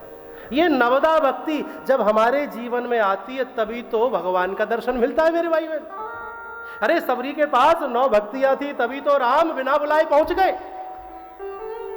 10वीं संतान के रूप में यहां पर श्री कपिल देव भगवान का प्रादुर्भाव हुआ। बोलिए कपिल देव भगवान की जय जय श्री राम। करदम ने वैराग्य ले लिया, निकल गए भगवान का भजन करने के लिए। आज माता देवहूति ने चौकी पर श्री कपिल देव भगवान को विराजमान किया। शुद्धवाल सर्वशुद्धवाल मणिवालस्त आश्विनः। कितने सुंदर ढंग से शुद्ध जल से प्रभु को स्नान कराया माता देवहूति ने। गंगा चा यमुना चैव गोदावरी सरस्वती नर्मदे सिंधु कावेरी जल स्नानम प्रतिगृह्यता। स्नान कराया। युवा सुवास परवीत आगा सस्रयान भवति जायमाना। वस्त्र वस्त्र धारण कराए। नैवेद्य निवेदित की, आरती आदि उतारी। 9 बेटियों को क्रमबद्ध तरीके से आसन पर विराजमान कर दिया और अपना आसन चौकी के समीप डाल करके माता देवहूति बैठ गई। यहां से प्रारंभ होता है कपिल देवहूति संवाद। निरविण नित राम भूमस्य। हे प्रभु, मैं आपसे कुछ जिज्ञासावश पूछ रही हूं, कृपा करके आप मेरे प्रश्नों का उत्तर दें। मेरा पहला प्रश्न ये है कि बंधन किस चीज का होता है? ये बंधन बंधन बंधन करते रहते हैं, महाराज बंधन में बंधे हैं, है किस चीज का बंधन? दूसरा, मेरी इंद्रियां मुझे अपनी ओर आकर्षित करती, खींचती हैं। इन इंद्रियों को कैसे मैं भगवान के चरणों में लगाऊं? मन मेरा बड़ा चंचल है प्रभु, इस चंचल मन को भगवान से कैसे जोड़ूं? कृपा करके मेरे इन प्रश्नों का आप उत्तर दें।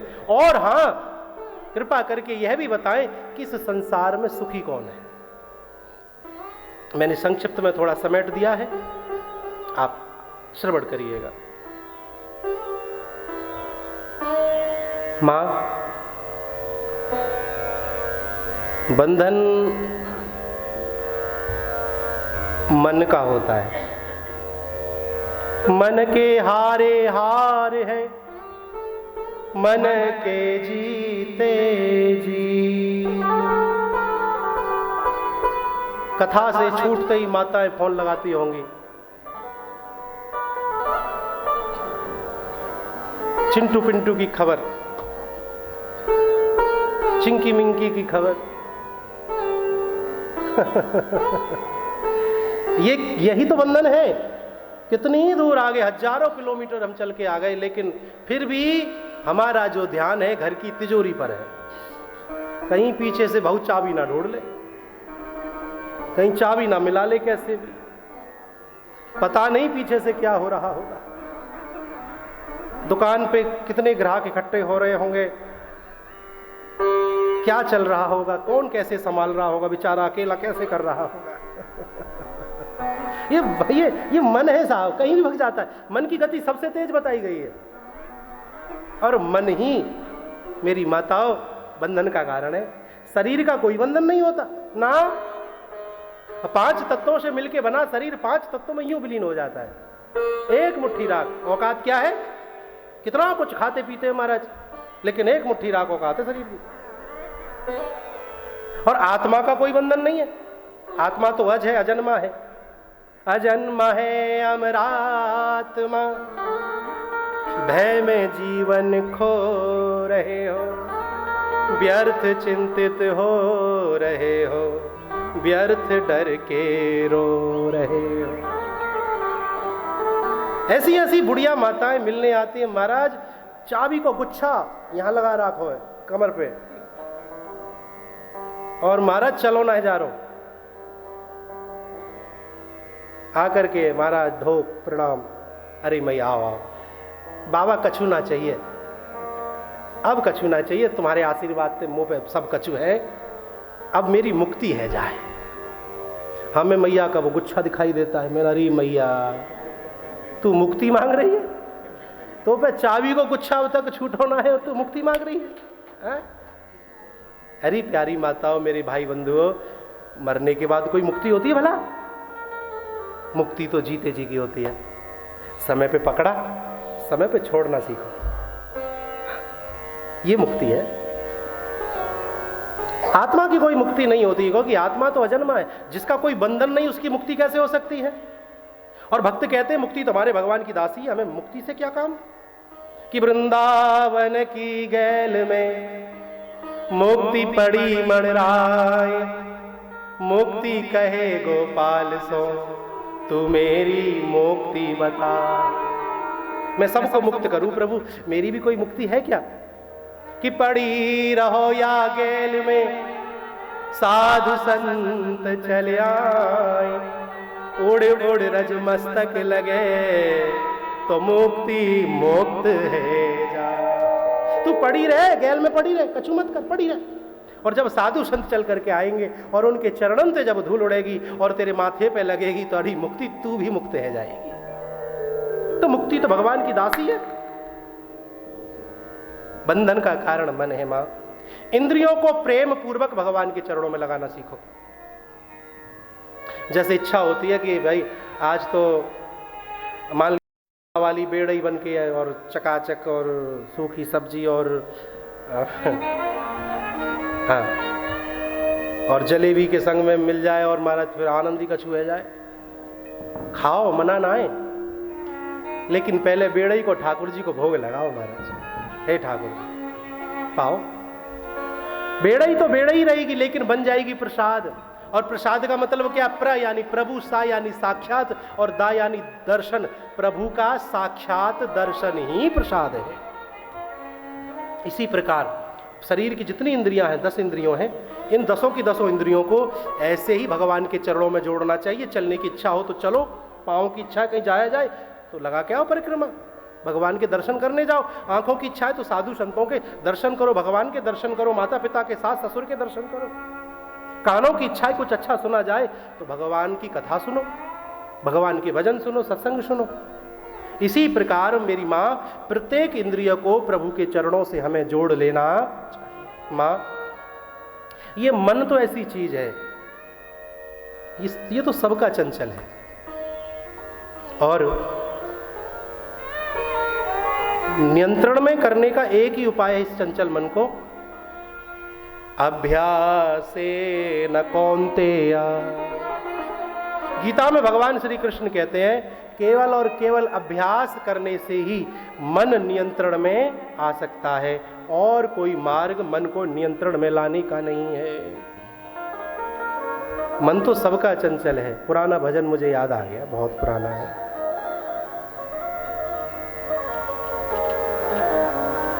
बहुत सुंदर भाव है, ये मन बड़ा चंचल है।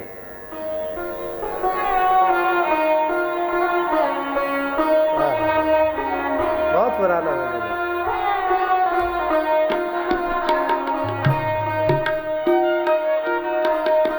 सभी गाइएगा।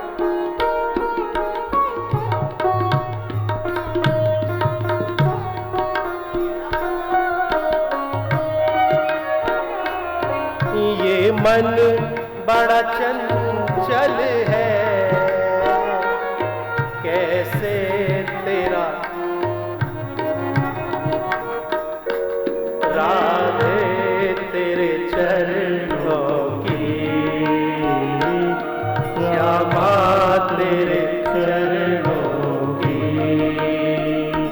पर धूल जो मिल जाए सच कहता हूँ मेरी,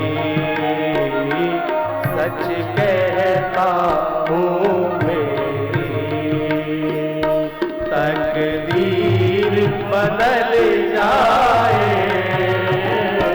राधे तेरे चरणों की श्याम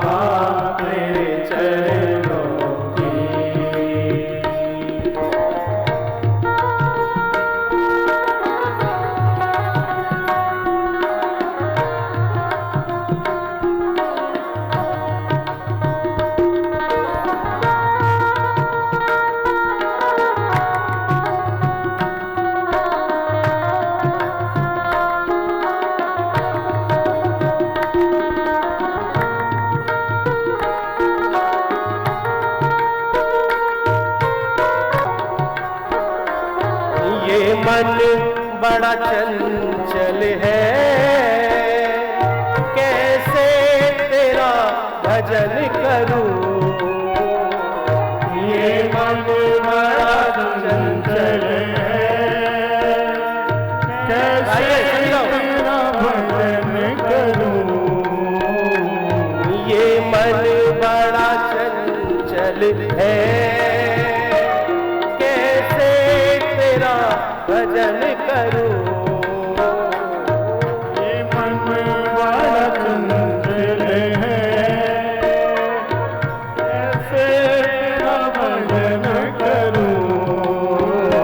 जितना इसे समझाओ, जितना इसे समझाओ, उतना ही मचल जाए। राधे तेरे चरणों की, श्यामा तेरे चरणों की। कर दूर जो मिल जाए, राधे तेरे दोनों हाथ उठा के हरि